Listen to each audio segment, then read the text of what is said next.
തെളിവ്. നിരീശ്വരവാദത്തിൻ്റെ ഉത്തംഗ ശൃംഗങ്ങളിൽ വിരാജിക്കുന്ന അയാളുടെ അരികിൽ സാക്ഷാൽ ഈശ്വരനൊരിക്കൽ ചെല്ലുകയുണ്ടായി. ഭഗവാൻ സ്വയം പരിചയപ്പെടുത്തി, ഞാൻ വിശ്വരചയിതാവായ സർവേശ്വരനാണ്. നിരീശ്വരവാദി അവിശ്വാസത്തോടെ തലവെട്ടിച്ചു. പിന്നെ പറഞ്ഞു, ഞാൻ വിശ്വസിക്കില്ല, എനിക്ക് പ്രൂഫ് വേണം. ഈശ്വരൻ പുഞ്ചിരിച്ചുകൊണ്ട് ചോദിച്ചു, താങ്കളുടെ ID 100% സത്യമാണോ? നിരീശ്വരവാദി, പിന്നല്ലാണ്ട്. പറച്ചിലിനൊപ്പം മേശവലിപ്പ് തുറന്ന് ID പ്രൂഫും SSLC ബുക്കും മറ്റ് സർട്ടിഫിക്കറ്റുകളും എടുത്ത് ഈശ്വരനെ നേരെ നീട്ടി. ഈശ്വരൻ അത് മറിച്ച് നോക്കിക്കൊണ്ട് പറഞ്ഞു, വിശ്വനാഥൻ, വയസ്സ് 48, മാതാവ് സരോജിനിയമ്മ, ഇത് 100% ശരിയാണോ? നിരീശ്വരവാദി, പിന്നല്ലാതെ എഴുതി ഒപ്പിട്ട സാധനങ്ങളല്ലേ. ഈശ്വരൻ, വിശ്വനാഥൻ, വിശ്വത്തിൻ്റെ നാഥൻ എന്നർത്ഥം. ഇത് ശരിയാണോ? ആ, മനുഷ്യൻ അങ്ങനെയൊക്കെ പല പേരും ഇടും. അത് വളർന്നു വരുന്ന കുട്ടികൾക്ക് വിലങ്ങ് തടിയാകരുത്. അതുകൊണ്ട് അത് വിട്. ബാക്കി കാര്യങ്ങളൊക്കെ ശരിയാണോ എന്ന് നോക്ക്. ദൈവം അവന് മുമ്പിൽ ആകാശത്തിലൊരു ചതുരം വരച്ചു. അതിനുള്ളിൽ ഒരു ഹോസ്പിറ്റൽ ദൃശ്യമായി. പിറന്നു വീണ കുട്ടികളെ പരിരക്ഷിക്കുന്ന നേഴ്സുമാർ.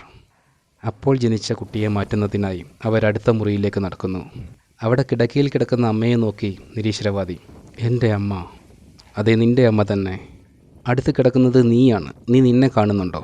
നിരീശ്വരവാദി ചെറു ചിരിയോടെ പറഞ്ഞു, കറുത്തതാണെങ്കിലും എത്ര സുന്ദരനായിരുന്നു ഞാൻ. So cute. പെട്ടെന്ന് ആശുപത്രിക്കുള്ളിലേക്ക് തോക്കേന്തിയ ഒരു കൂട്ടം കലാപകാരികൾ എത്തപ്പെടുന്നു.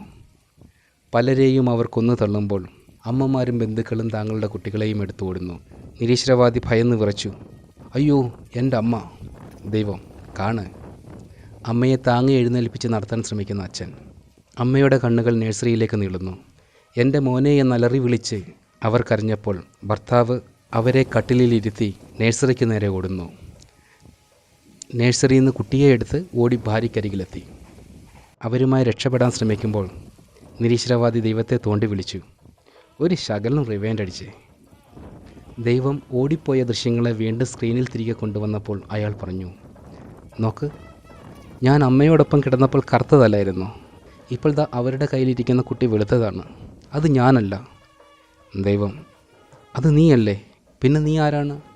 നിരീശ്വരവാദി ചിന്തിച്ചുകൊണ്ട്, അത് ഞാനല്ലെന്നല്ല, ഞാൻ ആരാണ്?